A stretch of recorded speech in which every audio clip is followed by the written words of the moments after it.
Hi, I'm Katie, and welcome back to Rain or Shine Gardening, and welcome back to my anniversary rose garden here, where I'm surrounded by so many beautiful blooms right now. We're getting this first flush of our roses.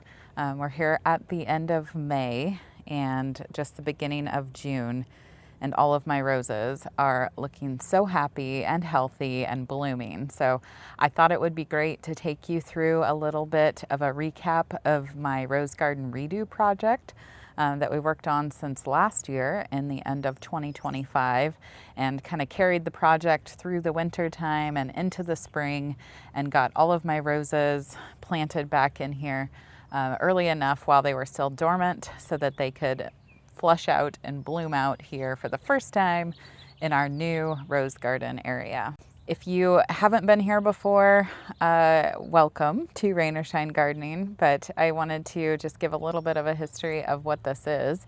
So I call this my anniversary rose garden because my husband Justin and I purchase a rose every year for our anniversary, and we try to coordinate it in some way or connect it in some way to the traditional anniversary gift or the modern gift for the year.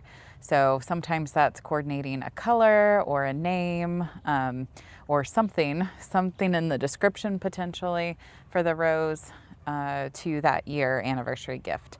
So it's kind of a fun way that we get to go out and kind of have a date at the garden center, but we look around and try to find something to connect to that year anniversary gift. And what we've ended up with is a beautiful rose garden. And up until this point, we have kind of sprinkled the roses around in the garden. We didn't have a really clear area for them necessarily. So this year, finally, we are quite a few years into it now, the marriage and the rose purchasing. But we have enough where it was like, oh, this kind of makes sense to put them all in one area and be able to have an actual designated anniversary rose garden. So what I'm going to do in the video today is take you through all of the different parts of our anniversary rose garden redo project. So everything is all in one place in this video here. And then at the very end, I will take you through and show you some of the beautiful blooms that are blooming now and show you how this space turned out. So you can fast forward ahead. We will put a timestamp in here to where the current tour is. If you want to skip through those, if you've already seen them, we'll put a timestamp on the screen so that you can get to that portion. But if you want to see what it took to get to this point, and now we get to enjoy these beautiful blooms as a result of our work here in the gardens. Here we go. I'm going to take you back to 2025 when we first started this project and take you all the way through to the very end, and a tour today of what this ended up being.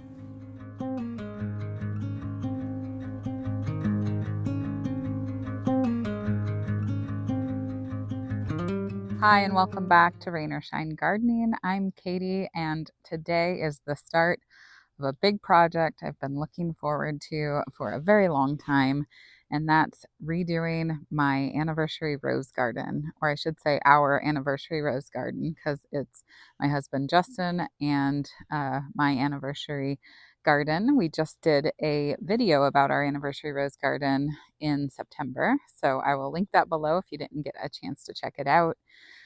In summary, we buy a rose together according to that year of our anniversary and the theme, and then we plant it in our garden. So it kind of has been planted wherever there's been space or an opening without much of a plan. And we are 13 years into it as of this year. And so it's just a little disorganized for how I want my garden. And so I've been thinking about ways to make improvements to the rose garden and kind of make it make more sense. And we're going to start that project today. Today is going to be planning. I'm going to explain kind of what I have in mind. And then our next video, we do have to move quite a few things and dig out all of our roses in order to kind of prepare the space that we want to be able to reinstall the roses and the pathway and everything that's going to be going in. So today, I'm going to take you through and show you some of the areas that we're thinking about changing, talk about some of the things that we need to move in order to have that happen, and we'll jump right into showing you that process. Before we start, though, I did want to mention that one of the big reasons that we want to change some of the format of where the roses are in the garden is because they're really hard to get to right now. I'm sitting here on my sunset bench. This is kind of in the front of this garden bed area and it looks out towards the sunset. And so that's why we call it our sunset bench. We can sit here and watch the beautiful sunsets. Right now, with where the roses are, you can see some of them behind me that are getting pretty big. It's hard to get back there. We don't have a clear pathway. You have to have garden shoes or boots on to really get back in. I planted a lot of annuals kind of in this area this year, so you almost have to walk on top of them to get to the roses. So they don't get the level of care that they need. The black spot has been not maybe quite as bad this year as years past. But also just deadheading the roses, kind of keeping maintenance on weeds and things like that. It's just hard to get to, so it doesn't happen. And by creating a new format and layout for my anniversary rose garden, it's going to be not only easier to get to cut the roses and make bouquets, but it's also going to be easier to get to the roses to continue the maintenance on them and ensure that they remain healthy.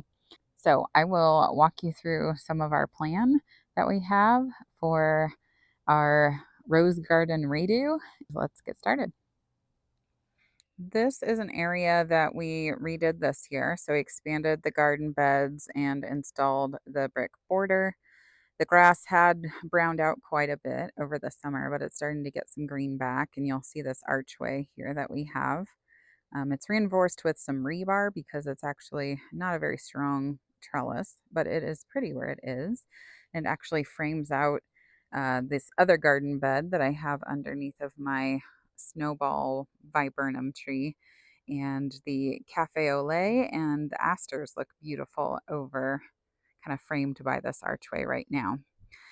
But here on the right side of the archway, I have quite a few annuals planted. I do have a couple perennials in there, but annuals for the most part. So we have a lot of zinnias and then lemon coral sedum, and then some petunias, super petunias, and some salvias and things like that. So for the project coming over on this side, what we're planning on doing is actually creating a little pathway back behind this archway. And so the entrance to it will be right about here. And you can see there's actually some grass coming up in this bed that I need to get control on so that it doesn't take over. But this is where I'm going to be putting the entrance to the pathway. And I will probably flank the pathway with maybe two shrubs on each side, maybe some boxwoods or some little smaller cypress or something like that. But this is where the pathway will start. So you will step over into it and then there will be flagstone. And my goal is to have it kind of wind around this area. So you'll enter down here and then kind of wind around and walk back through this area. And right now there's nowhere to walk. So we will be installing some flagstone pathway. But you'll see to get through there, we will have to remove quite a few things. So there's some hostas and another little green shrub. I don't even know what it is because it was there when we moved in. We do have an azalea over here, but you can see how badly it's been inflicted by spider mites. And it was also here when we moved in, and I don't really like the color of it. It always kind of struggles with spider mites. So I am planning on trying to hack that back and trying to remove it as best we can. So this is where the pathway will start to the rose garden. And then it will kind of, I'll probably have to move some of these conifers that I planted this year, which is okay. They're in the ground, they've been growing, they've been doing well. So I might have to relocate some of those. But the pathway will kind of swoop around and then go back this way where that hosta is. And on either side of the pathway, I'm going to be planting our anniversary roses. And this is another pathway that we put in this year, and we never even got the flagstone completely settled. But to kind of give you an idea of what we want the pathway to look like, it'll look something similar to this. And so you can imagine having the flagstone pathway to walk on and then having roses on both sides. We don't want to crowd the pathway because we don't want people poked by the thorns and things like that. So we will definitely give enough space on both sides. But to give you an idea of what we're going for, I'm hoping that it will turn out really similar to this. Here's a closer up view of those hostas I was talking about. And these were here when we moved in. They got a little bit sunburned because they're not in complete shade, but I do like the design of them. They need to be divided because they have grown so much in the last couple of years. They used to be really small. So my plan is to dig these out and create a bunch of hostas, and I'll probably overwinter them in pots, and keep them over on my holding tank side of the working garden over the winter. And then I'll see what comes back and pops up in the spring, and then I'll plant those out. So these are coming out, but I am going to try to salvage them. And then you'll see all of the different roses that I have here. And I do have little name tags for each of them. So as I dig them out, it's going to be important to me to make sure that I remember which is which by keeping them with their tags. Now, my roses have kind of gone wild. I have not been keeping up on deadheading them. This one in the back has powdery mildew pretty badly, and the rose hips are forming on this one specifically. I don't know if you can see that, but they're getting pretty big there and pretty tall. I know that it's not ideal to cut back my roses right now because it's going to try to promote them to get new growth, and then that growth will be tender over the winter. But I really don't want them to be huge and hard to work with either. So it's a little bit of a tough decision for me, and it doesn't end up working out, then it's an opportunity for us to go shopping and find a different rose for that year. So this is, let's see, I've got one, two, three, four, five, at least five roses in this area. And those will all be formatted differently once the pathway goes in. But part of my work in my next video of digging out and prepping the area for the pathway will involve cutting these back, keeping the labels with them, and getting them in some cans while I wait to be able to plant them again. So here I'm on the other side of those roses that we were just looking at, and you can see some of the Gara and then some annuals that I have planted down in here. These are all going to be removed in prepping this area for the new pathway to go in. And the new pathway is actually going to go behind the hydrangea. So I do have a bluebird hydrangea back in here, and you can see some of these big new branches that are poking out. That's the bluebird hydrangea. And then I have a peony. You can see some of the leaves there that's coming up. And then these big bloom heads are actually from a limelight standard that's flopping pretty bad right now. It's at the end of the season and got some really heavy rain on those huge blooms. But what I'm planning on doing is having the pathway kind of sneak around behind those and then lead you out into this area to swoop around. So I'm going to sneak around in the back there and show you what the vantage point is. Okay, I'm here by my front entryway now, and you can see I've got a little row of hostas leading out into the front yard. This is the other side of that hydrangea standard, my limelight. And then I've got this little area where my hose hookup is. And then my plan, I'll probably move this planter just so it's not in the way. But my plan is to have this kind of become the little entrance way to the secret rose garden back here. So you can see the roses over on that other side and the archway that I was just at over in this area. I've got some iris I'm going to need to move and dig out as well. But here I have the bluebird hydrangea. So this is what I'm going to have to maybe cut back a little bit. And the pathway might narrow. So the roses probably won't start here. I've got a little bit of a ground cover right here too. It's got pretty little blue flowers when it blooms. So the roses won't probably start here. They're probably going to start once we get out more into this area past the hydrangea. but this is all going to be the rose garden. And my idea is to have the pathway kind of curve out this way and then curve back around.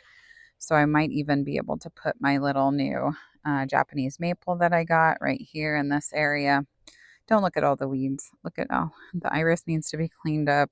I've got grass coming up. I've got a big dandelion there.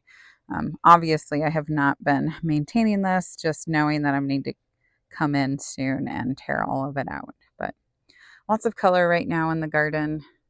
That is my plan for this area.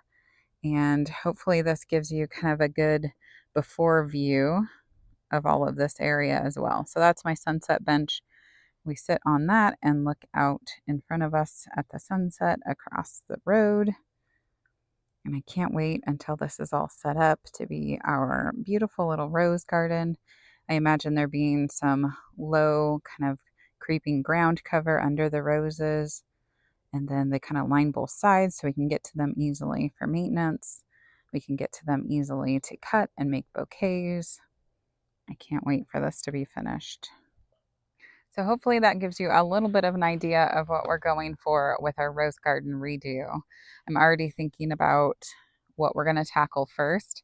I think what's going to be really important is to have kind of a clean slate going into it, so I can really imagine some of the pathway lines and kind of play around with that. So I'm thinking one of the first things is going to be to pull out all of the annuals that are in here. Even though they've still got a few blooms left, it might be kind of hard to pull them out, but I think it'll be important for a part of the project, is just to kind of get those taken out and create that clean space, that clean slate to start the project. And then we have those hostas that I need to dig out and kind of put in some pots. They needed to be divided anyway, so it's a good opportunity. Some of those conifers that I planted earlier in the season I know need to come out, and we might replant those in different areas around here. Getting this project done in the fall is going to be great because it will allow me to utilize any of those plants I have in my holding tank in this area. It'll give my roses a chance to kind of settle in before we get any kind of hard freezes.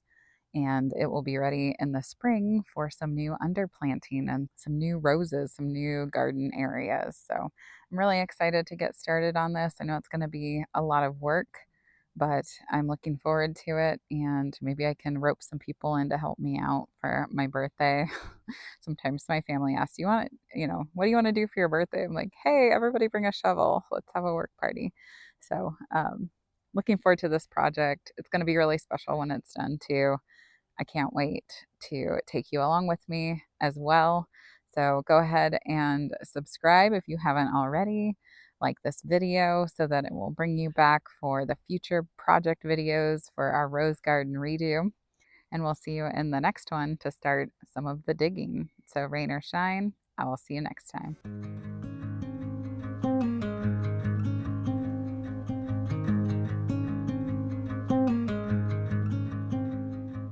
Hi, I'm Katie, and welcome back to Rain or Shine Gardening. Today we break ground on our rose redo project, where we are going to kind of reimagine and redesign our anniversary rose garden here in the front of my yard and my garden space. So the first video that you saw kind of outlined our ideas and our plan. And before we can start moving things or installing things or putting down a pathway and kind of showing more of that plan, we have to remove some things. So like I talked about in the first video today, we are going to pull out some annuals that I have planted in the area, and we are going to pull out some of the conifers and some of the roses even.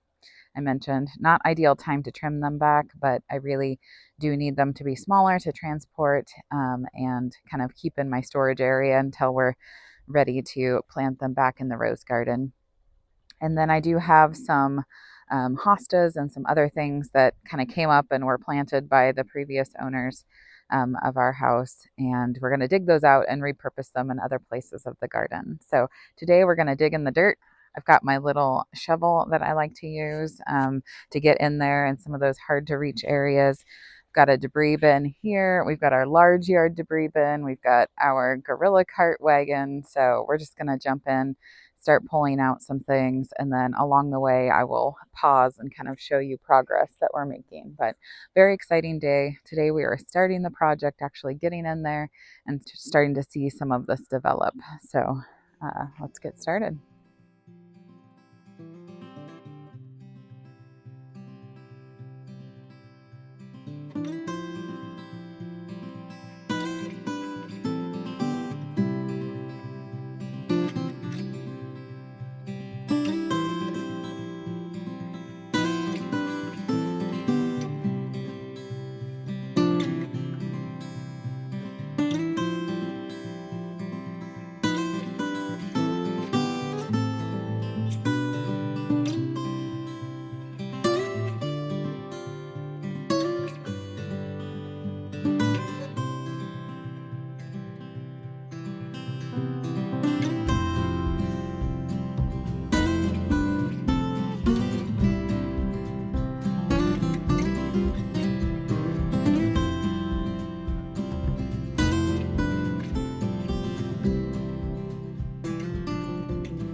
All right, this area here already looks really different after pulling out all those annuals. And I think next we're going to work on digging out these conifers here and some of the hostas. And then I'm going to cut back some of these perennials and dig them out and put them in some pots for now too. So these are all going to be moved just to other areas, because when we put our pathway in, it's going to kind of come in and around this way, and we're just going to need to have those moved for a little while.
Our next project is to remove this azalea from the corner of this garden area. It is one that has been here since we moved in.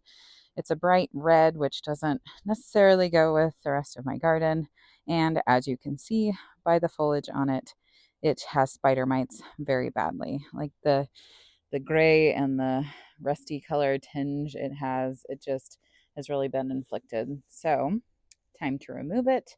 And I have some ideas for what I'm going to put in here, but we need to take it out first. So because it's a pretty established plant, I don't know what kind of root system we're going to be dealing with, but we are going to give it our best shot.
Okay, we're making good progress. We got all these annuals pulled out of this area, and that azalea that was inflicted by spider mites is now gone.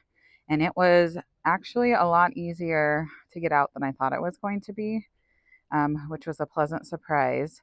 There was actually a little seedling of some kind of tree growing in the middle of it, probably from some kind of nut or something that a squirrel buried there. And it was harder to pull out the roots for that little sapling tree than it was to pull out the azalea. And when we pulled it out, I mentioned that the previous owners had planted it. It was here when we bought the house, and we found a tag that was still attached to the bush when we pulled it out. And how funny is that? That I had no idea what the variety was until we removed it and we found this little tag. So this was a Johanna azalea, and it was a hybrid. Anyway, kind of funny that we found that as we were pulling it out. But now this area is all removed of the things that were planted here. So we're going to move into the hostas and removing this other little shrub. And then we will head over to where the roses begin in the other bed.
Okay, we got all of these hostas dug out, and they're in big root ball clumps like this. And so I just pulled off one section, and you can see, let's see if it'll focus.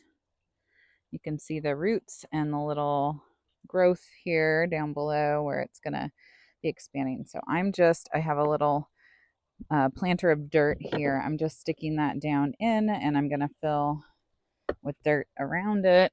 And then next spring, I will have a bunch of new hostas to plant around in my garden. So instead of just digging this up and putting it in the yard debris bin, I am going to repurpose it. So you see, I have that planted up with some dirt around it. I'm going to water it in, and it should be able to overwinter just fine here in this pot. So to divide it, again, I'm just kind of reaching in and finding a natural clump. So here you can see I've found this little clump, and I'm just going to kind of rock it back and forth, and the roots will kind of detach. So I have a new little clump here. So now I'm going to plant that in another bucket, and we'll just keep doing this until we have all of these divided and put into pots.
Okay, and now we have the hostas removed from this area. So now you can see right into some of the roses that we have planted here. And you can also tell that because these roses are so hard to access currently, there's all kinds of grass coming up, there's weeds, there's black spot and things that my roses need more attention for.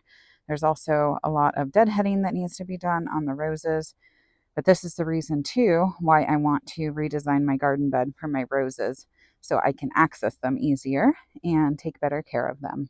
So now I think we're going to go around to the front, and you can see some of the annuals that I have planted there just behind my sunset bench. And so I'm going to go around the front and we're going to take those out. And I think we're going to also dig up these iris, and then I think we might call it a day for our prep work. The next step will be to dig out all the roses, but because I'm not going to be planting them again right away, I think I might keep them in the ground until we're ready to get out and continue our project. So next step, continue pulling out the annuals that are in front right behind the bench. Get those iris taken out. I do have some Gara in front of that too that I want to be able to take out and pot up. And then we might be close to removing everything out of the bed that we need, other than the roses, for our project.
I think that's it for part 2 today with our garden prep project to redo our rose garden. We got all the annuals taken out, a bunch of the perennials taken out. I think I now divided my hostas into at least 12 different pots of hostas. Dug out the iris. I think I got 6 divided for that, and those are all potted up. And then we just got, yeah, like I said, all the annuals pulled out. I did do a little bit of a change of plans, like I mentioned, though, and we left the roses in the ground for now until we're going to get closer to pulling those out. So I didn't cut any of them back yet or dig them out. We have these behind me that are in the ground from our rose garden, and then we have some over in the far side of the yard too. But yeah, my camera fell over, my microphone broke, so hopefully you can hear this okay. I don't have my microphone on. But I think we're going to call it for part 2 of the project, and make sure to subscribe so that you can come back and continue to watch us in our project of redoing our anniversary rose garden. And rain or shine, I will see you next time.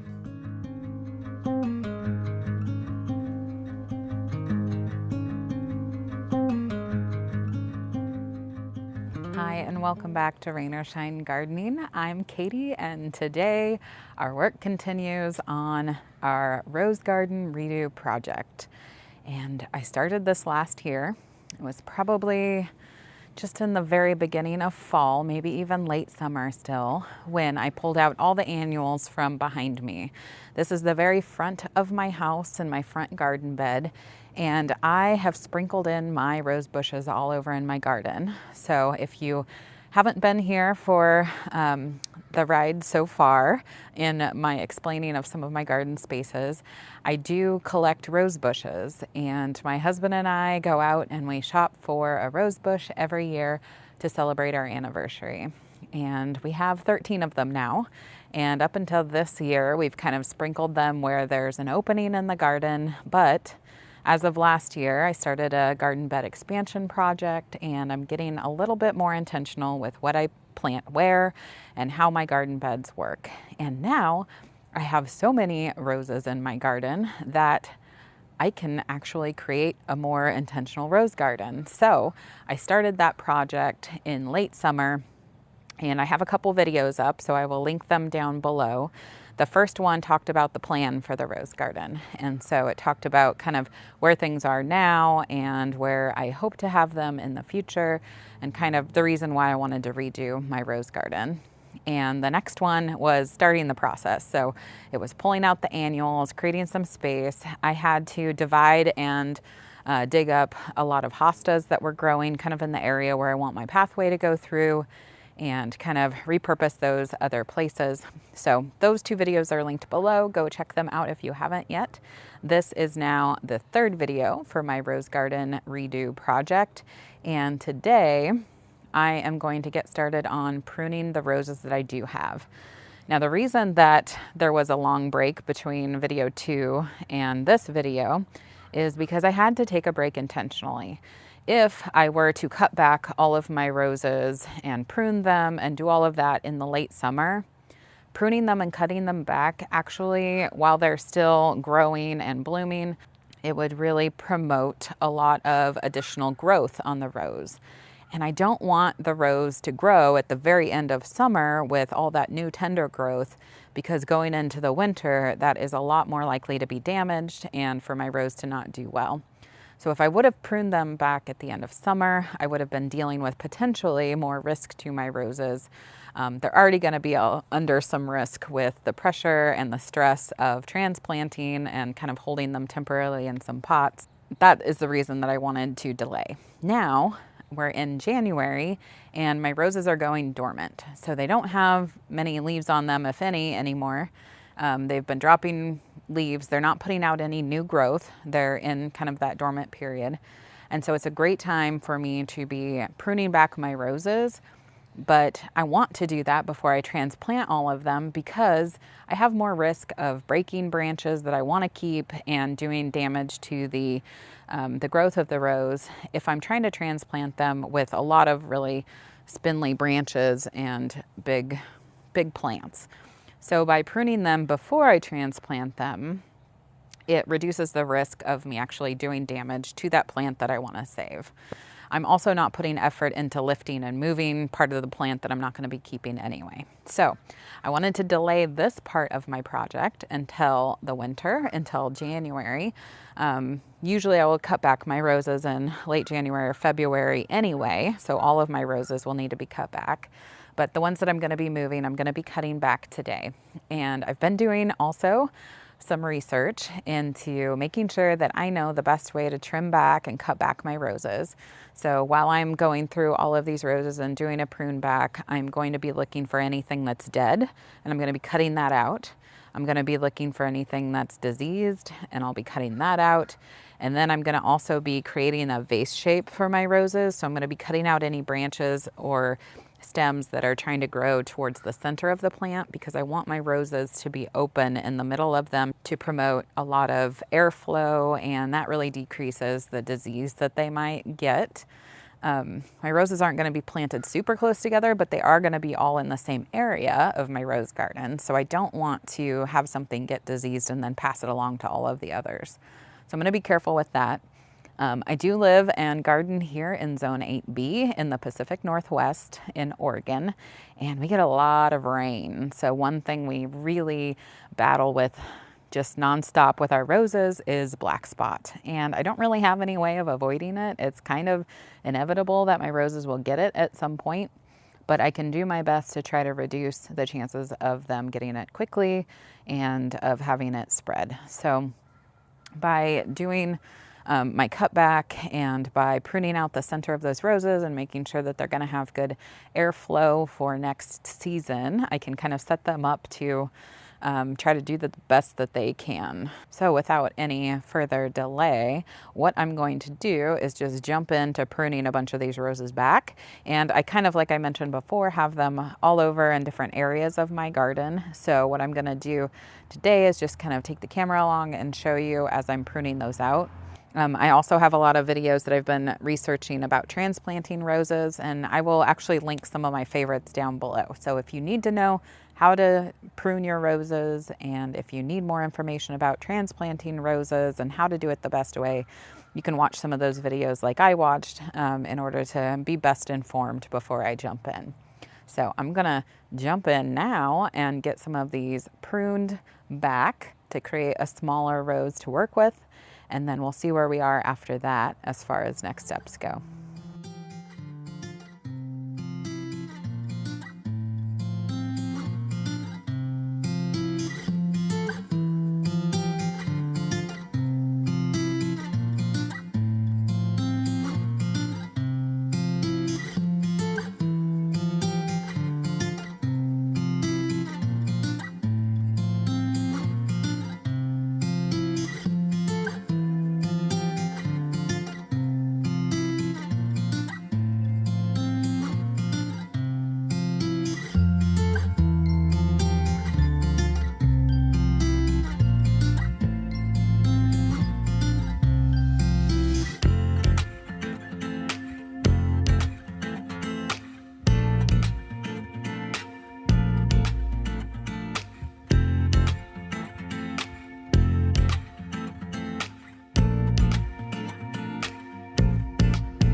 All right, I think that is where we're gonna end today.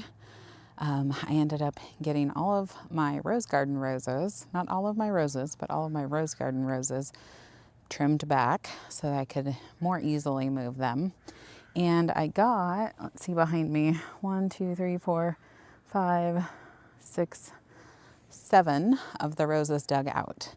And I got them potted up in some larger nursery cans that I had emptied when I planted some trees out in the fall. So that worked out well for timelines too. I didn't have to go buy containers to put them in.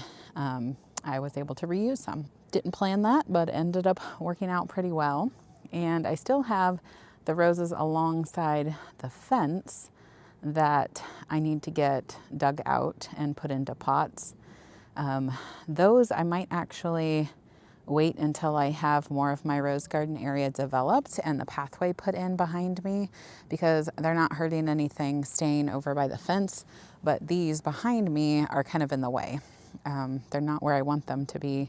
So I might end up digging those others out, but I'm not in quite as much of a hurry to get those out of the ground. Just with some of the mild temperatures we've had this year, it gave me a little bit more confidence and freedom with digging these out and not being too worried about them surviving the winter, because we don't have any super cold temps on our forecast.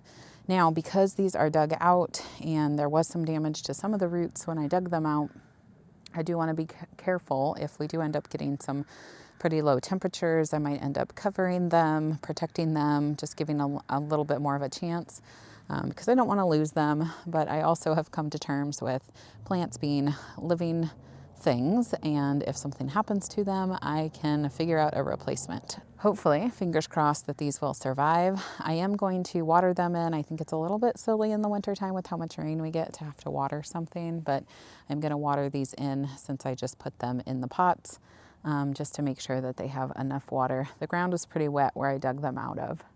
But I have some prep work now to do in this bed now that the roses are out. With them being in their cans, I'm able to kind of place them and get an idea for where I want the pathway to be. So kind of a win-win there. So I got them out of the ground now the way, but I'm also able to move them in their pots to where I want them to be in my future rose garden, so I can start planning. And that's one thing I'm not set on. I'm not, in my mind, I've not determined yet what I want the pathway to look like or exactly where I want it to go. So I think this will give me a little bit better of an idea. I need to get some flagstone to put down to really kind of solidify the walkway, but I'm getting closer and getting more accomplished now in my rose garden redo project. I don't even know yet what the next step is going to be, but I will figure that out soon. So rain or shine, I will see you next time.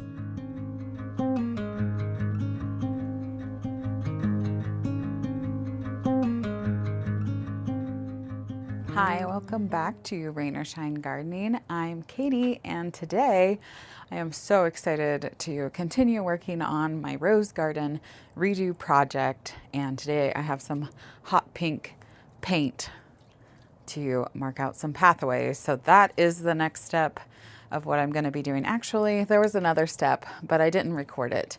I had a few things that I dug up and moved. I knew for sure that they were going to be in the way, kind of the walking pathway where I wanted it to go. I did buy an Ito peony this last year called Scrumdiddlyumptious, and I had it planted kind of in the pathway area where I'm going to be marking out my walkway for my new rose garden. And so I moved that already. And I also moved a bluebird hydrangea that I had kind of in the way also. So behind me in this area, you will see this is the future home of my rose garden. So it's going to, the pathway will start back close to where the camera is now. Kind of down here in this area, the pathway will begin and it will go around this way. And I'm actually going to, I moved my bench. I used to have a bench right here, my sunset bench, and I will still be able to see sunsets, but I've just moved it You can't see it right now. It's off camera behind this brick, but I moved it right in front of this window. So I'll be able to see here and still see the sunsets from the sunset bench, but it's not going to be up here at the front of the garden bed anymore because I am going to be putting in a big arbor there between those two front pots. And I'm going to be able to house 2 new climbing roses that way. And then you'll see these are a bunch of potted roses from digging those out the other day in my other video. And today I have this can of spray paint and I'm gonna start marking my pathway. So I'm gonna have it kind of start back here like I said. It's gonna curve around and go up to the front grassway there, but it's also going to be turning and curving and kind of going around this way and around the side. Like I mentioned, it's a day for painting things out, and by using this inverted spray paint, I will be able to mark my pathways, but I'll be able to easily remove it if I change my mind. So I'm gonna kind of go for it and see what I come up with, but I'm really anxious to see how my pathways will end up. I kind of have an idea for where I want them to go, but the angles of the curves and all of that, I'm not quite sure yet. I did purchase some metal edging for the pathway, and I had been thinking about putting in just flagstone kind of on top of the mulch, similar to my other garden bed. But the more I thought about it, I just think maintenance, stability, ease of walking through the garden, I kind of want something a little more stable. And in the back of our house, between our patio and our chicken coop, we put in a metal border and then some gravel in, and it turned out really well. So I actually think what I might put in for the rose garden is a little gravel pathway. And I might still put some flagstone down in the gravel, but I think that's the way I'm leaning at this point. And then when I'm marking out my pathways, I have this board. And the reason that I have this board is because it's going to help me continue to keep my path width the same amount the whole way. So I'll be able to use this to kind of determine the curves and then kind of move this as I go along and paint the pathway so I make sure that have the same distance. So I'm not even sure. This is about 2 feet, I think. It's not going to be a really wide pathway. It's not as wide as my grass pathways, but it's just going to be wide enough to kind of walk in the rose garden area. I am going to get to painting. It is after 4 o'clock, so I am kind of at risk of losing some daylight, but I'm really excited that it's this light out and it's after 4 o'clock. So we're already seeing some longer days, which is really inspiring and makes me want to stay out here longer. Maybe I'll garden by headlamp tonight. So, okay, I am going to get started on painting some of these pathways, and I'll set up my camera so you can see what I'm doing as I go along.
All right, so entering the rose garden, this is the corner of my house and my front door is that way.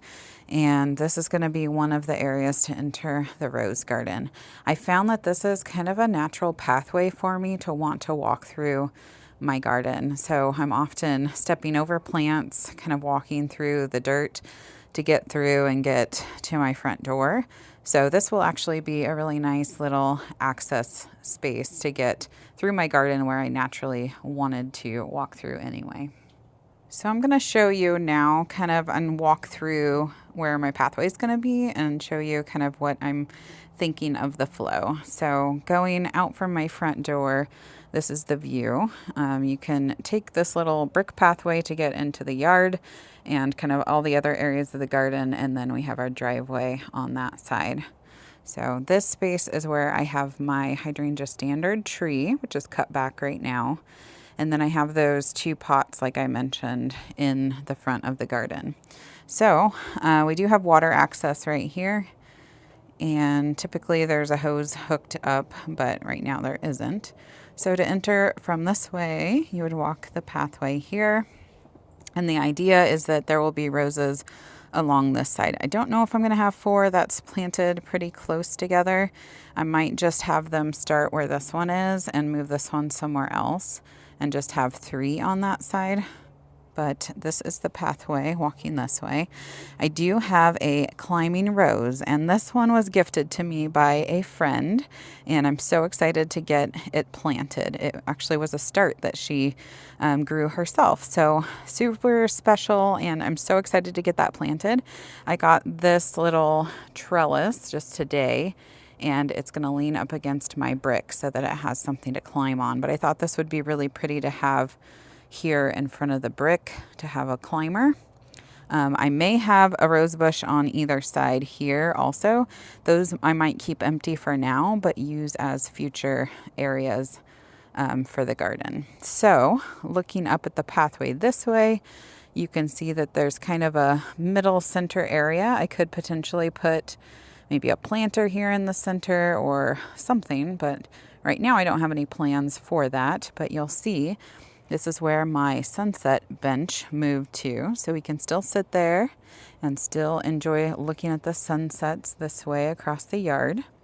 But I will be able to access this pathway from the front of my yard, and it's centered kind of in the middle of those 2 white pots. I've got 2 Shishigashira trees, maples in those pots right now. I typically underplant them with some things. Maybe they'll get some primrose or something soon to put in there. But that will be an entrance out into the front yard, and my plan is to put an arbor in. So imagine an arbor over that entrance to the rose garden. And then looking back this way, the bench will be kind of centered there, and you'll be able to see it through the archway, and you'll be able to see, sitting on the bench, see through the archway.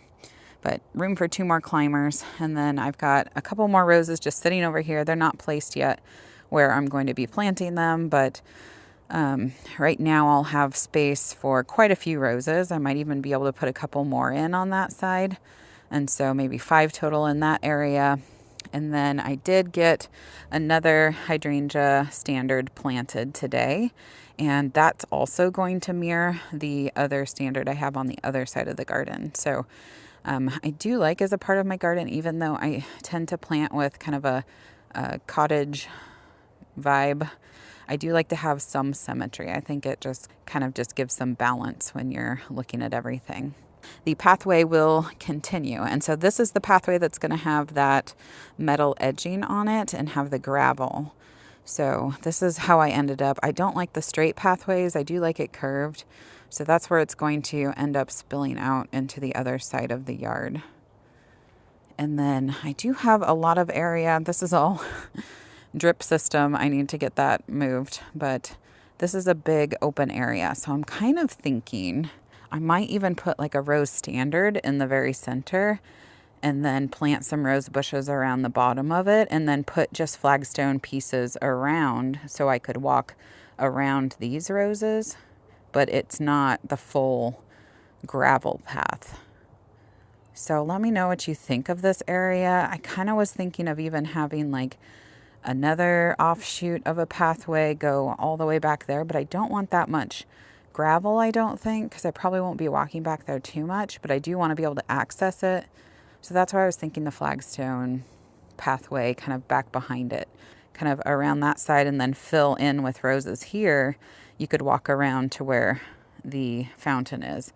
And it also would give a nice sound to the garden, something to add there. So just something I was thinking about for that area.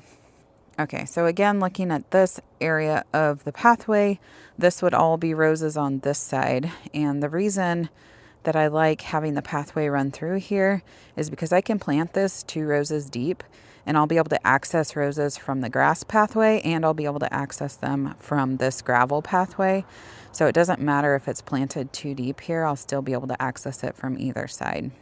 I might also plant some lower kind of creeping annuals around the bottom of that, because that is where I keep my hose and I don't want to damage any roses by pulling the hose out and kind of stringing it over top of plants. So walking along this pathway, and there's a little bit of elevation height, so I might have to dig this out quite a bit, but it spits you out over into the grass over here. And right now this area is really muddy, but this is where I would put another arbor. So looking at it from this direction, we've got an arbor here and potentially putting an arbor into the rose garden.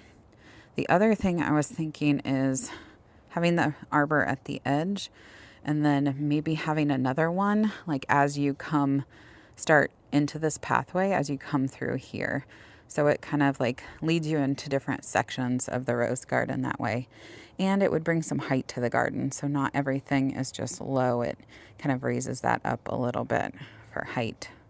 So that was something I was thinking about too, is potentially adding another arbor in midway. So I would have one in the front.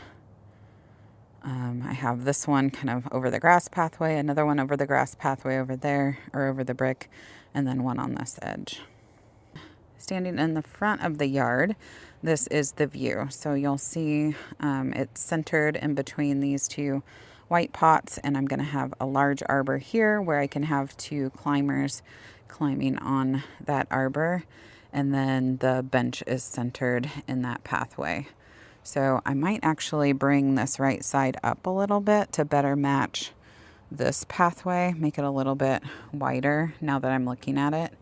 But this is the benefit of looking at it from many angles, is that you can see if maybe something doesn't quite look right. So from standing up there, it looked fine, but down here, it makes it look a little lopsided.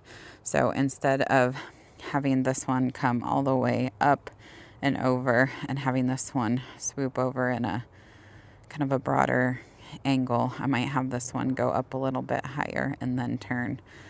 So that also means less gravel, and I don't think I want a ton of gravel up here. I'm trying to be as minimal as possible.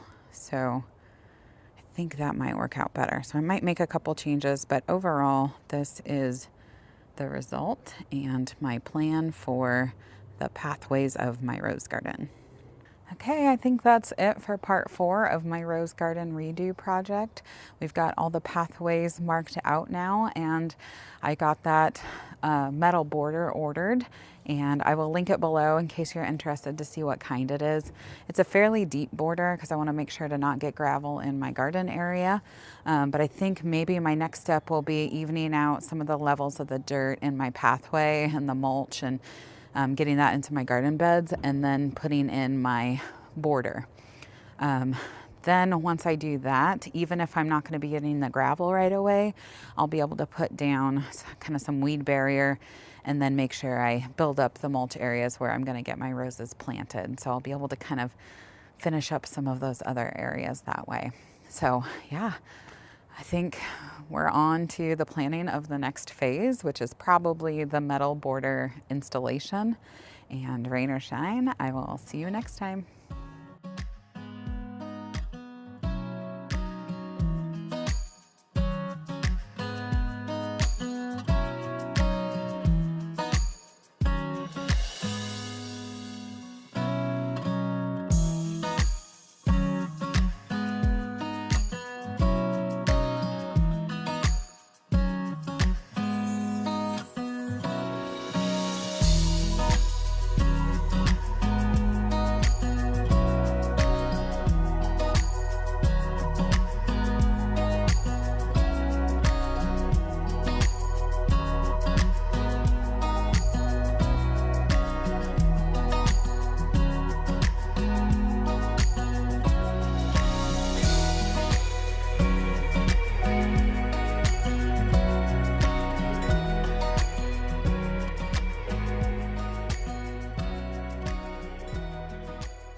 Hi, I'm Katie, and welcome back to Rain or Shine Gardening.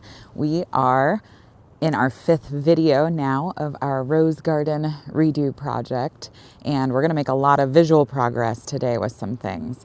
So you can see what I have right here with me. We got some gravel delivered the other day, which is our next step for our pathways in our rose garden. So I definitely need my pathways to go in so that I can see where I want my roses to be planted and kind of start some of that design. But until I get those pathways put in, it's just, I don't know, I don't want to have to plant my roses and replant them later once I confirm where all the pathways are going to be. So today is part 5, and we are putting pathways in. I do have some black metal edging that I'm going to be using for my pathways. So I will show you as we are going along in the process and get some of that ready to be installed. I will take you along and show you the process for that, and we will get some gravel put into our pathways, and hopefully by the end of this video we will be able to show you some really great progress, and it will start looking like it will be a pathway, it will be a rose garden, and you'll get an idea for really what things will start to look like once we get things planted up. So this is a very exciting video, and I think maybe at the end we'll have a little bit of a surprise too. So stick around. Today is extremely windy at our house. We live on the east side of Portland, and they call these the east winds that sometimes pick up. So usually in the winter when we see some dry days on our forecast, that's an indication we're going to get wind.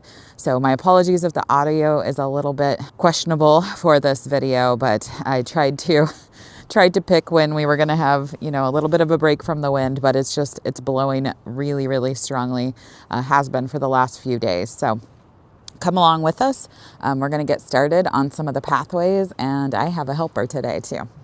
Okay, we have a few supplies for our project today. The first very obvious supply is our metal edging, and this I did get off of Amazon.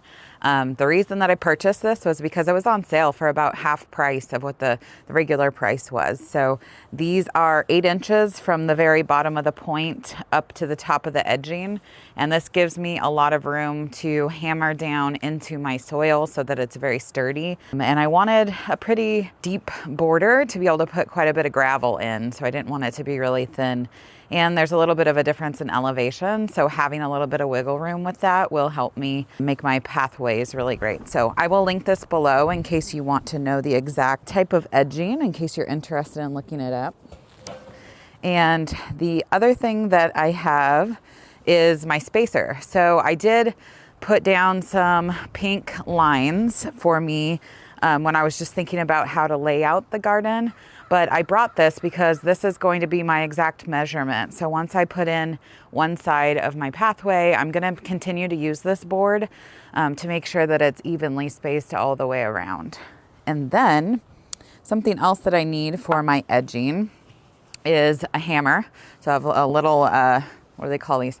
A little mini sledgehammer. And then I have a little wooden block.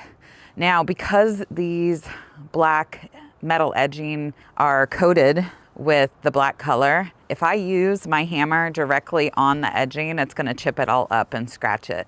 So I use this wood block instead. So what I can do is put this block down on the metal edging, the top of it, and then I hammer onto the block. And so that way it protects the edging, it doesn't scratch it up, it doesn't dent it, it doesn't make any damage to the edging itself. So this is really important when you're putting in your edging also. Now the metal is really thick for the edging, but it's thin enough that it's going to be bendable and pliable for me to be able to make curved edges. So what I'm going to do, and this is really helpful to have 2 people, or it makes it easier to do. So I'm going to be helping design the curves and holding it where I want it, while Justin helps me hammer in the edging. And hopefully this will go well. I did do a little test area in my garden of my other pathway that I put in myself, and it was definitely harder only doing it with one person, but not impossible. So those are some of my supplies I'm going to be using. Again, I have it linked down below. Once we get all of the metal edging put in, we are going to put weed fabric down where the gravel's going to go. I do not want my plants to come up through the weed barrier, and I know that that's kind of, using it is controversial in gardens, but I am going to use it because I don't want to be constantly weeding grass, weeds, other things coming up in my gravel walkways. So I am going to be putting a weed barrier down, and then some staples to hold it down, and then my gravel's going to go on top of that. So that's what you're going to see today. So let's get started.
Okay, this is the halftime update. We put all of our metal edging in, so that is down. And we scraped out the pathways and repurposed a lot of the compost and mulch in our garden beds that will be existing. And then we put our weed fabric down so that the gravel can go on top of the weed fabric, since we're not planting in this area. Oh my gosh. And as you may have been able to tell on the video, we're getting really, really strong wind gusts. So it made putting the fabric down pretty challenging, but hopefully you can hear me okay. We're gonna get back to it and hopefully we can get the gravel down, and then I will walk you through and show you what it all looks like in the end.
think we are done for the day. We got our pathway all installed. And how long did it take us?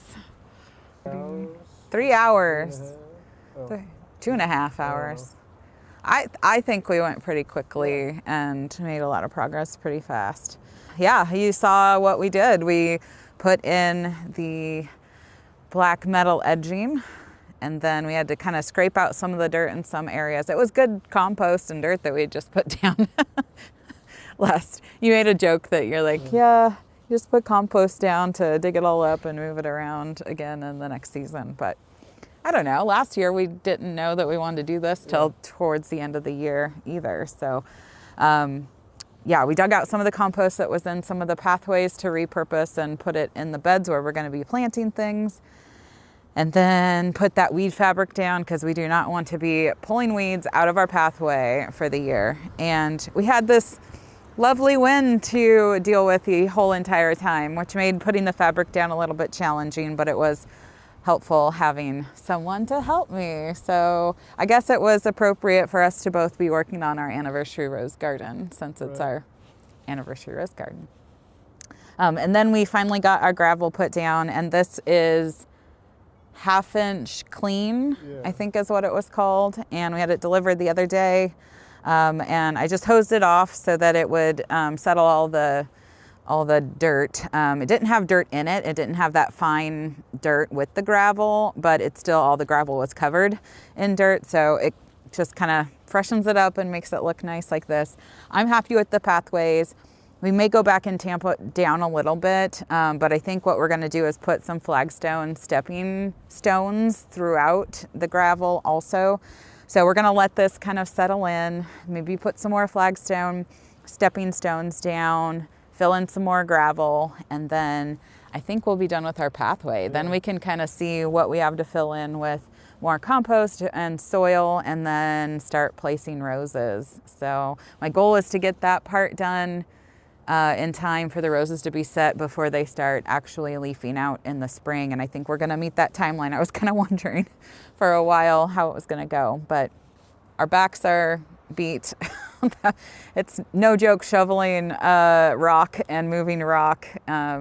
He filled, what did you fill, like 4 scoops in a bucket, and that was kind of my maximum, carrying 2 buckets full. But I feel like we had good teamwork and we got it done pretty quickly. So our next step though, I think what we're gonna do is visit a local garden center to pick out this year's anniversary rose, because I heard that I think they got roses this last week. So I think maybe tomorrow we'll go do that trip. So we might put some footage in here as well of that trip and show you what we end up picking out. But our pathways are in. Step 5 of our anniversary rose garden is complete, and rain or shine, we'll see you next time. Okay, here we are at Al's Garden Center, and it is the next day after we did our pathway project. So we're a little bit sore, but the good kind of sore because we got a lot done. And now our next step is to go shopping for this year's anniversary rose. And our anniversary is not until September, but we learned pretty early on that you can't wait until September to shop for roses. You need to shop in January and February for those to have the best selection. So we are here today to see what they have. We're at Al's Garden Center. And what's the gifts for this year for 14? It's ivory, gold and opal. Gold and opal. So our goal is to find some kind of rose that has any of those in the description or might match the color. And so we're gonna take a look and see what we can find today. Sometimes it takes us quite a while to sort through, and we kind of have to stretch and make a decision on selecting one, but sometimes it's pretty quick and we find one that matches right away. So I am also interested in a climber this year because we're putting in some archways in our rose garden. So we might check that out and see if we can find a climber that fits the description. So let's go shopping.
Okay, I think we found the winner after all. And it wasn't, I was thinking ivory and I was thinking gold. And what was the other thing? Opal. Opal. And so ivory obviously is the cream white color. So I was looking out all of the white roses, and then gold. So then we were looking at all of the orange, yellow colored roses and kind of reading the description. And there were a lot of them with gold in the description. But I don't know, we've already got quite a few yellow gold roses. And so I was kind of like, I don't know about that. And then opal, there wasn't anything with opal in the description. But then we found something really unique, not like any of the other roses that we have in our garden. And it is called Rock and Roll. And it is a grandiflora rose. And in the description, it says each fragrant petal unfurls to reveal a different pattern of striped and splashed burgundy, red, and ivory. Deep green leaves clothe the bushy, full plant. Great for cutting. So we thought, why not? Let's go out there and get something that looks a little different. I don't have a lot of red in my garden, but with the burgundy and the ivory, I just thought this would be something unique. Yeah. And you're the one who found ivory in the description on this one. And I wasn't even looking at this rose because just looking at the picture, it doesn't really fit what I had in mind with those 3 words. But when you look at the description of the rose, it does include one of those. So that's kind of how we go about picking our rose for our anniversary garden. We just kind of go through and read the tags together and then land on one that kind of fits. So this year, for our 14th anniversary, we're getting Rock and Roll.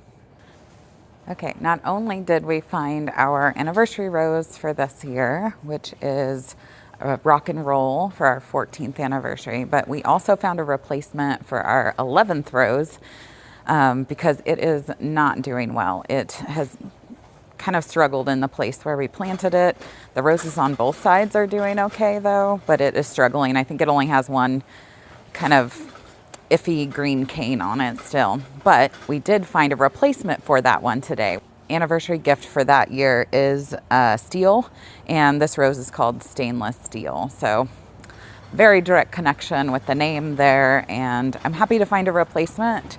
This is the best time of year to go shopping for roses, so I'm excited to have these two, one a replacement for one of the years, and then this year's new anniversary rose for our rose garden. So I think that's it for today. We're gonna go buy our roses and load them up and take them to their new home, and rain or shine, we will see you next time.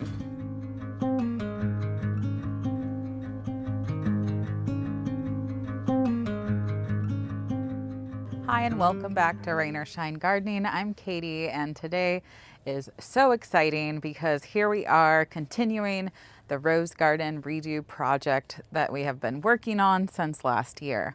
So this is my anniversary rose garden. It has been a little while since we've been out here working on things for it.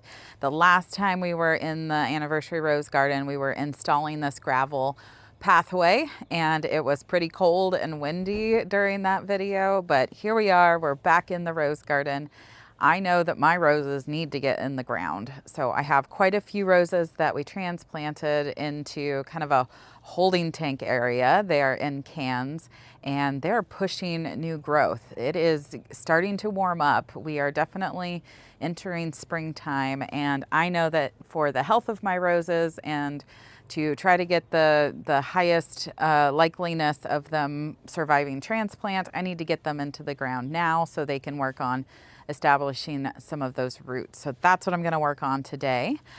In order to plant my roses out, I need to kind of design and figure out where I want them to be, which is the next step. And over the years for my anniversary roses, one thing that I've done is kept all of the tags for my roses. And so I did describe that for my anniversary rose garden, I am going to probably place my roses not by year order, but more kind of based on what the colors are. So I'm going to work today on putting each of my tags, which shows the color of the rose, into the cans, or at least laying them on top so that when I place the can in the location, I can take a look at the color of the rose and what type of rose it is and make sure that it's in a good place. So today I'm going to be designing my placement of my roses and then hopefully getting them in the ground too. I have some leather gloves that I picked up because roses can be vicious with their thorns. They're quite spiky, so I want to make sure to protect my hands, placing out my tags, placing my roses where I want them, and I'll probably show you before we actually start digging holes what that looks like. As far as the layout and what I decided to put where. A couple things that I'm using today in my transplant process that I want to share with you. One of those being the shovel that I'm going to use to dig out the 4 roses that are still by my fence garden. So I want to show you a couple shovels that are some of my favorites. So this is my handy spearhead spade shovel. This one is my trusty shovel that I use in a lot of places in my garden. It's short, I'm short, it works really well. I have talked with Hugh and Harry over at Spearhead Spade. They're super nice, family-owned business. It's my favorite shovel. I learned about this from Robbie over at Visit Our Garden. But if you're looking for kind of that go-to favorite shovel, this is one of my favorites. It is my favorite, and I use it all the time. They said, hey, it looks like you're using our tiny shovel, but they offered to send me out one of their bigger shovels to use, and I'm going to be using that today when we dig out the roses. So this one, look how shiny and brand new it is. They did say that they were going to surprise me with what color they were going to send out because they have it in multiple colors, and I got this beautiful teal. So I have a bright yellow and a teal color now for the shovels. This one is a bigger size, but it has that nice pointed end on it that's small. This really helps me get down into rocky soil, hard clay soil, and really makes digging a lot easier. So over where my roses are planted, there was some rock, well, quite a bit of rock because it's kind of an old drain area. So I know that the digging's not going to be super pleasant over there. So I'm excited to test this out today and see how this full-size Spearhead Spade shovel works. They did give me a discount code too. So if you're thinking of trying to find a new shovel for this gardening season and you're looking for a favorite one to use, you might want to pick up a Spearhead Spade shovel. And so I will definitely include my discount code on the screen, and I will link it down below in case you'd like to get 10% off your purchase. One more thing that I want to share with you that I'm going to be using today too. So this is a product that I am also going to be using today as I transplant my roses. And this is called an organic root enhancer. And what this is it's pure mycorrhizal inoculum. So some starter fertilizers out there contain mycorrhizae in it. And what that does is it really helps promote root development and growth. So it's really great to use when you're planting something new that's been in a nursery can, or maybe you're transplanting something and you want those roots to really be strong and grow really well. And instead of using a bunch of fertilizer that contains some of this, what I'm going to be using today is this root enhancer specifically on my roses, and then I'll come in with a separate rose fertilizer later because I want to make sure to use the fertilizer that's meant for my roses and not just kind of a general fertilizer. When I put my rose into the plant hole, what I'm going to do is sprinkle on just a little bit of this root enhancer into the hole. And I'm not putting it down in the dirt. I'm putting it actually on the roots because I want it to make contact with the roots and really get in there to benefit the plant the most. So this is made from a potent single species endomycorrhizal inoculum, also known as that organic root enhancer. And what it does is it reduces transplant shock. It enables the soil to retain nutrients for longer and increases efficiency of the plant's nutrient use. And it can promote robust plant and root growth for improved plant yields. It's great for containers, raised beds, and row crops as well. And I'm doing it here in my rose garden because I want my roses to transplant well. I want them to be as healthy as possible and start growing those roots. This is what I'm going to be using. This is a true organic brand product, and you can find this on Amazon or you can find it at a local retailer. I'll put a link below on where you can search on their website to find a retailer near you, but pretty easy to pick up.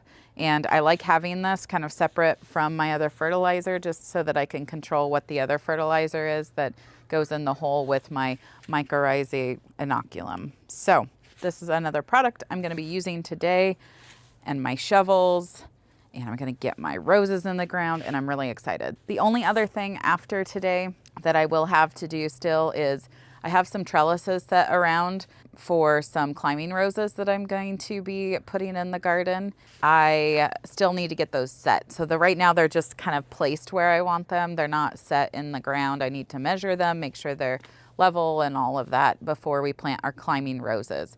So still to come is part 7 of planting my climbing roses in my rose garden. But today we're going to get the in the ground roses planted. So really exciting to get to this stage of the process, and I can't wait for May and June this year. I can't wait for these roses to start blooming and to really start looking pretty here in the front of my garden. Part 6 of the Rose Garden Redo project. Here we go. Let's get some roses placed.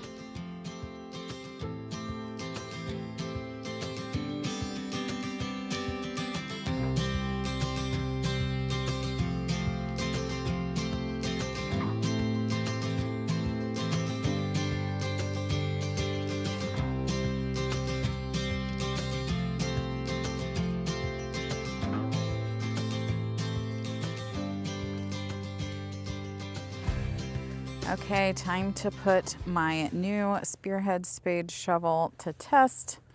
I'm going to get the rest of these roses dug out of the ground over here.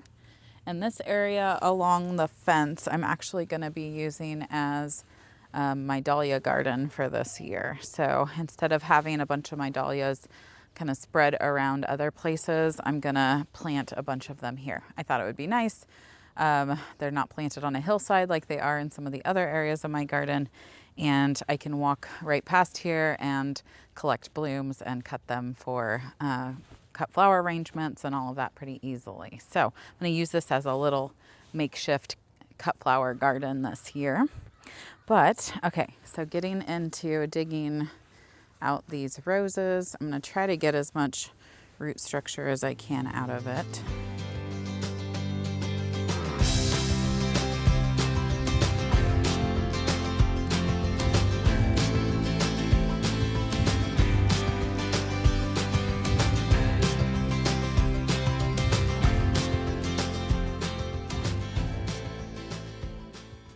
One, that was pretty easy.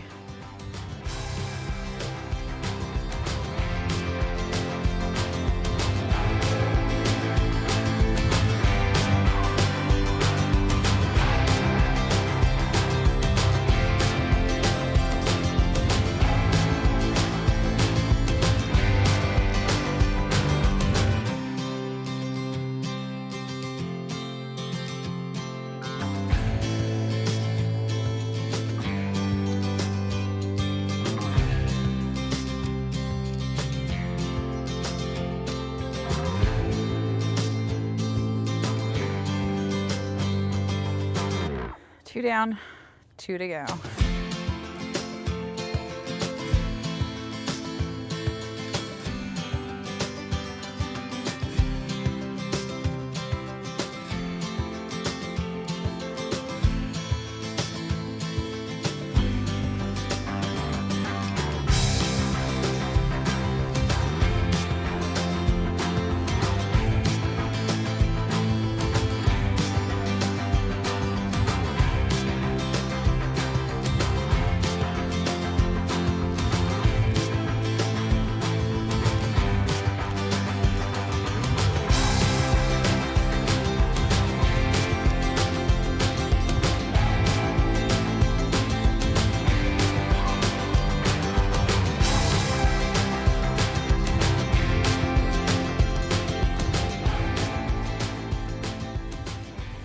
Oh, stepped in the hole. And my pants are stuck. Help.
Justin's gonna start digging some holes, and I think our shovel will absolutely do fine in this dirt because a lot of it was compost that we brought in, so it should be pretty easy to dig. But here is what we ended up with for the layout of the rose garden so far. And so we have a couple roses, one on each side. This one is called Falling in Love. And for some reason I'm missing the tag for that one, but that was just last year, I think. So not sure what happened there. But that one's called Falling in Love, and it's kind of a light pink colored rose. And then we have New Year on this side, and it's kind of a bright orange color. It kind of fades a little bit when it blooms, but it's pretty bright.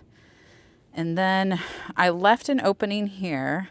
There's a little flagstone piece right now, but we're gonna put more flagstone around and then connect over to this side of the path. And it's not gonna be in gravel like this, but it's just gonna be on top of the mulch.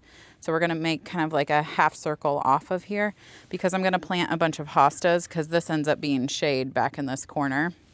So I'm gonna plant a bunch of hostas back in this corner. And then I think I mentioned before, but potentially getting like a wall fountain or something to go here on this wall to make some interest. But this will be kind of a little loop that you can walk back in. So we'll have space here for another rose and one more on the other side as we get more roses in the future.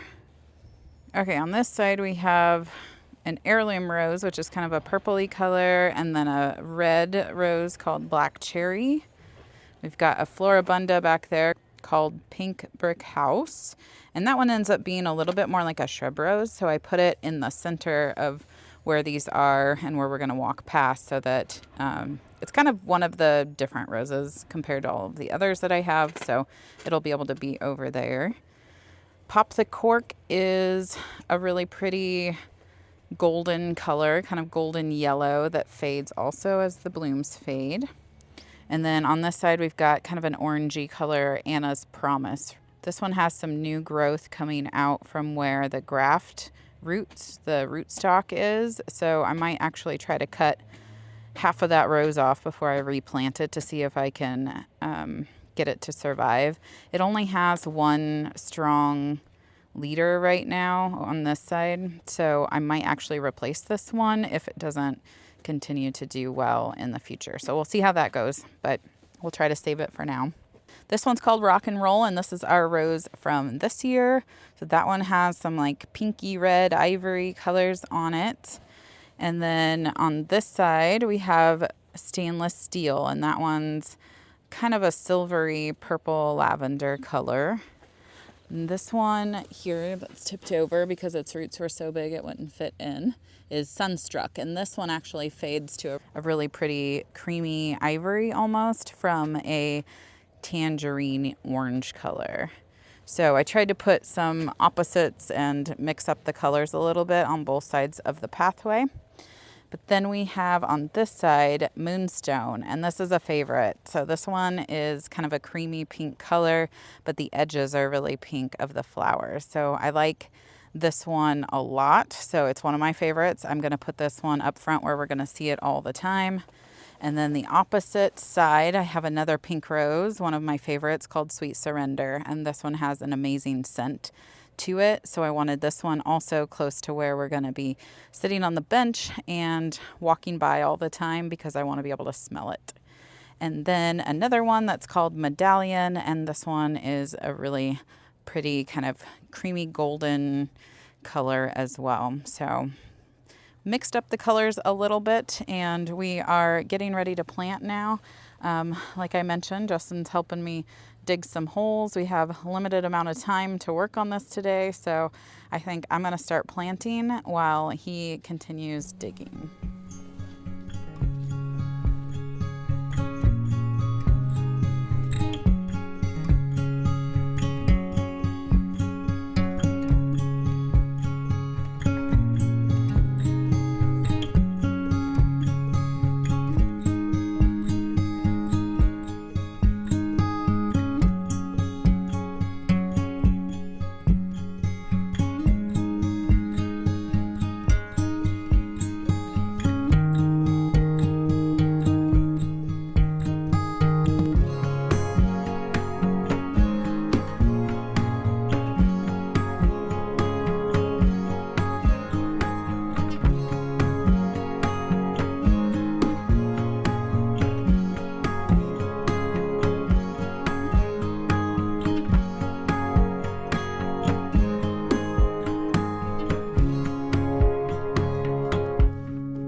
here they are. My rose garden is officially planted. We're just missing some of those climbing roses. I have 6 new climbing roses from Heirloom Roses that I am going to be planting still. All of my other roses that were in pots are now in the ground. It's so exciting.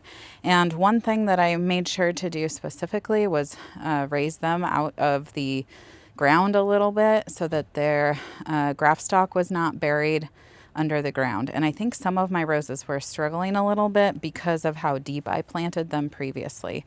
So I made sure to keep these out of the ground, especially since I'm probably going to be coming through with some mulch on top of the soil that's in the garden beds right now. But for right now, all I have left to do is clean up my mess. I've got cans all over the place from my roses. I need to pick up my tags because I want to keep those, put away some of my tools, and then I think what I have left is I'm going to water them in.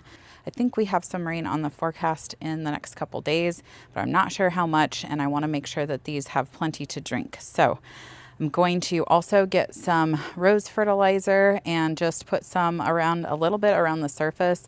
I think I mentioned earlier that I was going to wait to do that, but I am going to do that now. I put that mycorrhizae in the hole on top of the roots. I think I only forgot to put it in one. That's okay. It'll probably still do fine. But I'm happy to have that in with my roses now. And I'm just going to put some fertilizer around the drip line of the roses and kind of scratch it into the soil, come back through and water them in. And then I will show you in the end what everything looks like all picked up.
Well, I definitely got my workout in for today.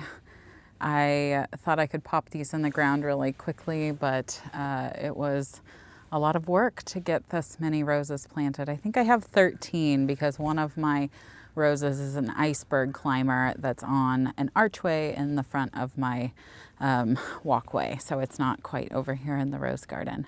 But I'm so excited because I have roses in my rose garden and it's so exciting to get them in the ground. And like I mentioned, I tried to get these planted a little higher than they were setting before in the ground because I think that they were too low, and it's not good to bury the graft too far into the ground. And then as you add mulch on top of that every year and get the bed settled in, it just kind of raises that soil level. So it was nice to get them kind of brought and lifted out of the ground a little bit. And yeah, I've got the little markers that I made last year that have held up really well. I used some plastic tags that stick into the ground, and I used a garden marker on those. So I'll link those below. And yeah, the new shovel worked well. That was a success of digging the roses out. I had Justin's help of digging the holes so that I could come behind him and start planting. I used my True Organic mycorrhizae fertilizer to get those roots started and get those roots going on my roses to get them happy in their new homes. And then I did go in with a rose fertilizer, also by True Organic, at the end there. And what I did was just sprinkled it around the drip line of the rose, and then I scratched it into the dirt. And then I came along and watered everything in. So I did leave what I think is enough room to stick an additional rose in between the roses that I planted. So as I was placing these, I was trying to keep that in mind to create space for future roses for our anniversary. If you haven't seen the other videos that we've made in our Rose Garden series, I will link those below. We do have parts 1 through 5 that we've recorded before this one today. And those kind of talk through the plan. We do talk about what our anniversary rose garden is. And we have had a video where we've gone through all of the roses. So happy to get these planted and in the ground. This has been kind of a long project that we've had to wait for different phases of, just because of planting season and just weather dependent for getting some things like the pathway in. But really happy with the progress that we've made so far. We are not quite done yet though, because like I mentioned, I do have 6 climbing roses and we need to get these arbors installed too. Right now they're just kind of temporarily placed, but I need to measure them, get them secured with some rebar in the ground, and get those climbing roses from Heirloom Roses planted. So I'll go through what those varieties are when we get them. And for now, I think I'm gonna sit here for a minute and just enjoy what my rose garden is and what it's becoming, and kind of imagine what this will look like with some of those blooms come May and June of this year. So until then, rain or shine, I will see you next time.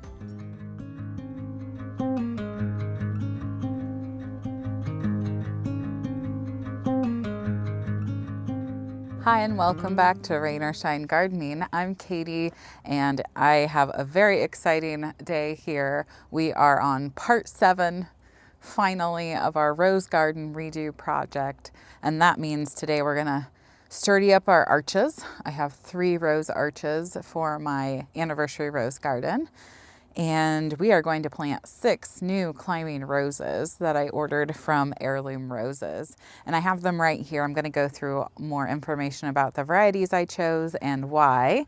And that has a lot to do with the names of the roses, because that's kind of how we pick our roses for our anniversary rose garden. I do have parts 1 through 6 available, and they're going to be linked down below if you haven't caught those parts of the process yet. But we have gone through kind of redesigning this space. It was kind of some random annuals last year and some other things that we've sprinkled in over the years, but we've put in a new pathway. And my last video, I planted all of my roses in my rose garden that are just in the ground, regular, kind of standard roses.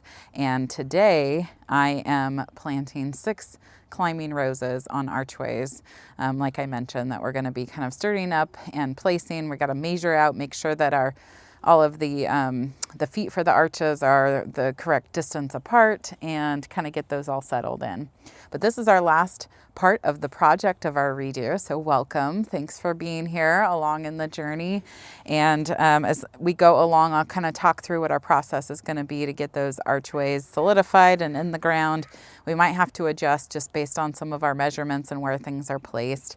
I did originally have in mind for them to go in some different locations, but once we had them kind of temporarily leaning up like we do now, they just didn't look right. So I kind of spread them out a little further, and we'll kind of see where they end up. They might be a little different than what we had in mind already. But I do have some rebar that we are also going to be putting in the ground next to each of the feet or each of the legs that go into the ground. We're going to hammer those into the ground and then zip tie them to the arbors. We found that that creates a sturdiness that's really valuable to these arbors, since we get some strong winds here. I'm in kind of the east side of Portland in growing zone 8B.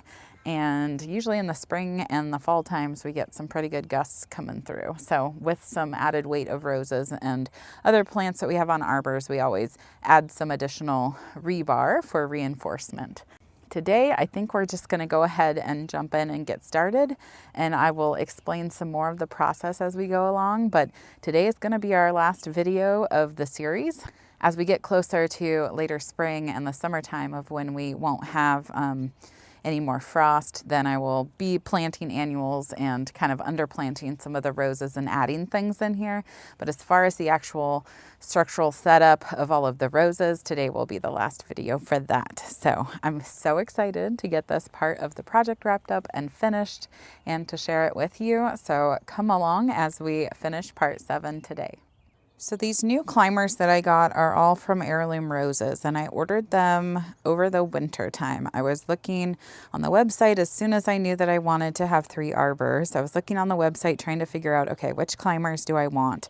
And a lot of our anniversary roses, like I've explained in some of the previous videos, are all kind of based on the names of the roses. So we look at the traditional and the modern anniversary gifts for that year, and we try to find a rose that's somehow connected to that gift. So it might be a description of a color or a name, or, you know, sometimes like this year, ivory was one of the gifts. And so we looked for a rose that had that in the description. So I was thinking for the climbers, what could we get that kind of, you know, aligns with our anniversary rose garden, but these are 6 additional roses, and just trying to figure out how it fit in. And then it dawned on me, we could pick roses that have a wedding theme to go in our anniversary rose garden. So that's what I did. I looked for roses that had a name, and so the first that popped up and came to mind was this one. So this is called Wedding Garland, and it's from Heirloom Roses, and it says, the description says, Wedding garland is a beautiful white climber which grows quickly to form a natural garland of blooms with a steady and continuous supply of moderate fragrance. The romantically cupped blooms are delightful for arrangements. We love wedding garland as a beautiful display on an arbor or trellis as an excellent addition to a cutting garden. She makes a great pre-wedding gift too, roses for the wedding and roses for years after the wedding to remember the special day. So this one I thought was perfect for that theme of wedding. This one was like kind of that given with the name, it fit right in. Okay, then I looked for another variety, and this one was another given. So this one is called Honeymoon. And this one has a description that says, it's easy to see why Arbor Rose Honeymoon has so many 5-star reviews. Her numerous clusters of romantic cup-shaped creamy flowers decorate this moderate-sized climber, making her perfect for lower fences, small arbors, and trellises. Arbor Rose Honeymoon is extremely disease-resistant and features a sweet, old-fashioned rose fragrance. She is a great choice for entering the world of climbers, and she will reward you in spades with her light pink and cream blooms. So this one's going to be really beautiful, and since it's a smaller climber, I have an area in front of my chimney that has another climber on it, and I think I'm going to put this one next to that arbor just because I know I'm going to have 2 roses right there, and I don't want one that's going to be too big and too vigorous. So this one I think will fit in really well. Then I got to looking for a third rose, and this one was not as clearly connected, but sometimes the roses, we have to make a little bit of a stretch. And since my name is Katie, I did find this rose that is called Arbor Rose Kiss Me Kate. And I thought, hey, you know what? That's close enough. So because you have your first kiss at your wedding, as you get married and for the ceremony, I thought Kiss Me Kate would be a good rose to pick out. And this one's pink. The other 2 are light with a little bit of a hint of pink, but this one is definitely more pink. And this one says in the description, fall in love with the extremely fragrant climbing rose, Arbor Rose Kiss Me Kate. We can't get over her delectable fragrance filled with notes of apple, citrus, and raspberry. It's no wonder she is the must-have rose of the year. Her pink, very full, quartered blooms put on a captivating display as she blooms and flushes throughout the season. Arbor Rose Kiss Me Kate is a vigorously growing climber with dark green, disease-resistant foliage.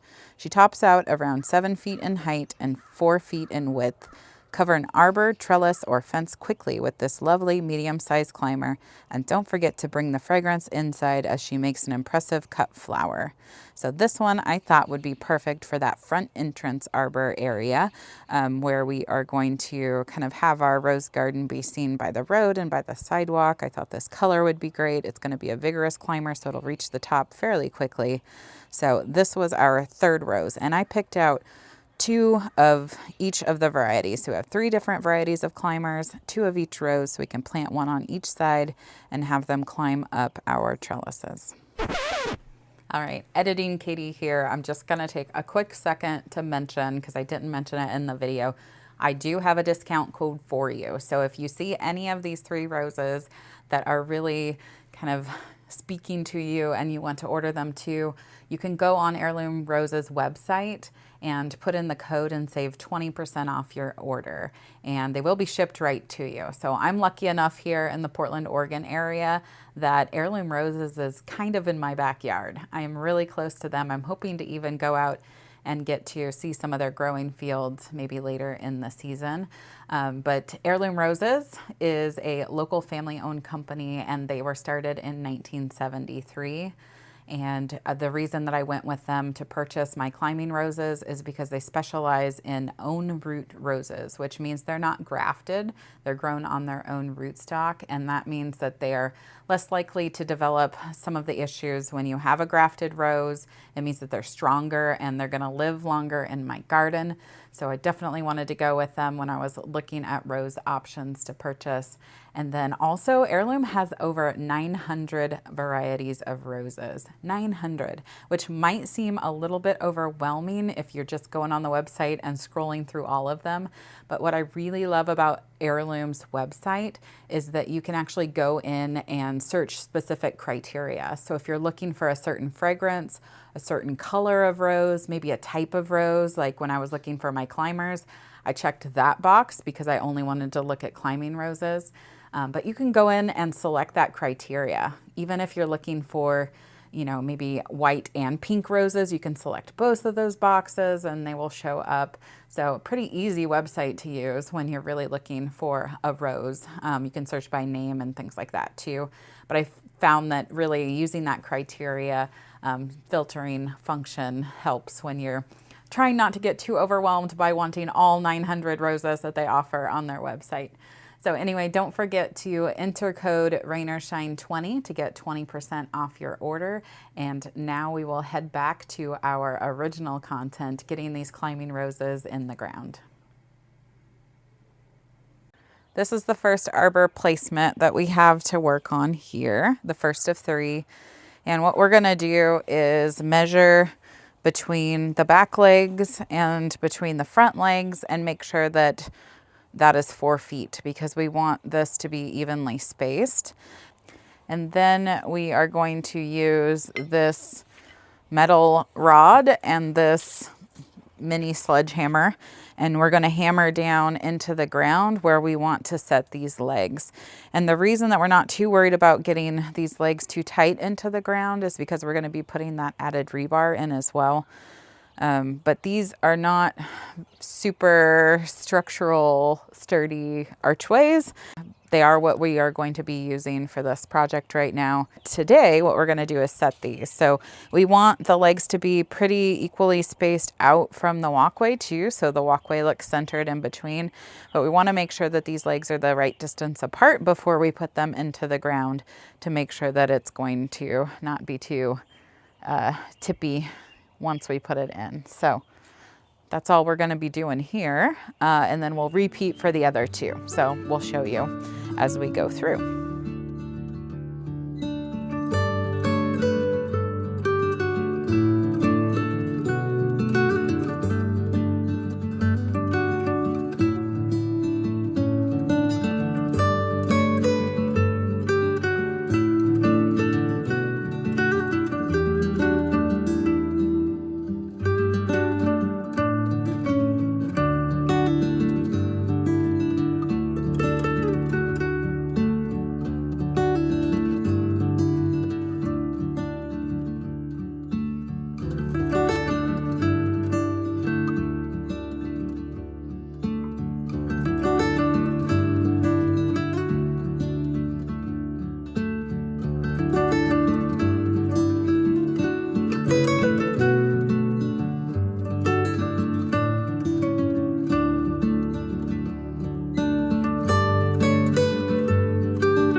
Okay, well, if you couldn't tell, it started raining on us there at the end, but the rain couldn't really stop us from getting these roses planted because this was the end of the project and we just had to get it done. So, rain or shine, we got those put in the ground. Our 6 new climbing roses from Heirloom Roses are planted. The arbors are up and they are secure with the rebar that we reinforced them with. And I am so happy to say that we are going to check this project off the list. We still got a few flagstone pieces to set and of course more flowers to plant around in the area. But as far as the roses go, they are all in the ground now. The arbors are up. I'm so excited for these to start growing and filling in, and I can't wait to take you through our rose garden once we start getting blooms. And I think we're gonna have quite a few amazing rose cut flower bouquets come this summer. So rain or shine, thanks for coming along with us on our rose garden redo project, and we'll see you next time.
for coming along with me on my tour of our anniversary rose garden and what it looks like today. As you can see, we have so many beautiful blooms that are just showing their true colors right now in the late May, early June time. And here in the garden, things aren't quite overtaken with black spot yet. We do have a few aphids on some roses and some black spot, but we just know that that is in our future because I garden here in the Pacific Northwest in Zone 8B. And here in our maritime climate, with all of the rain and the wet that we get, it's just kind of inevitable that we will get black spot and have to deal with that.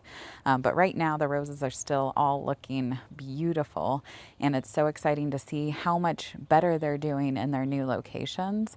I think it has to do with a lot of different things. I think a lot of them are getting more sun in this location, and just how I planted them. I didn't bury the roots, the rootstock very much. I left some of that out of the ground when I was planting. So I think just there's a lot of different reasons why they're happier in their new homes, but they are showing quite a few blooms, and there are so many buds on all of these roses too. I'm so excited to see them bloom out, and this was kind of the vision all along. As you could see way back in that very first video, the idea of having kind of a pathway that meanders through this area and having the roses in here. So I can get to them all easier now. I've got a little pathway even behind some of them so that I can come through and cut them to make bouquets. I can access them to take care of them better and do more maintenance on them. So I think this just turned out really great. I'm excited to have them here and to continue expanding my rose garden as we continue buying our anniversary roses every year from here on out. I hope you liked getting to go back and see where this project started from, what that initial idea was, and then how it turned out now. Quite a few months of trying to be patient too, and waiting for the right time to transplant roses and waiting for the right time to work on some of the pathways and things like that. But it's nice to be on this end of the project and be a little bit closer to buttoning it all up.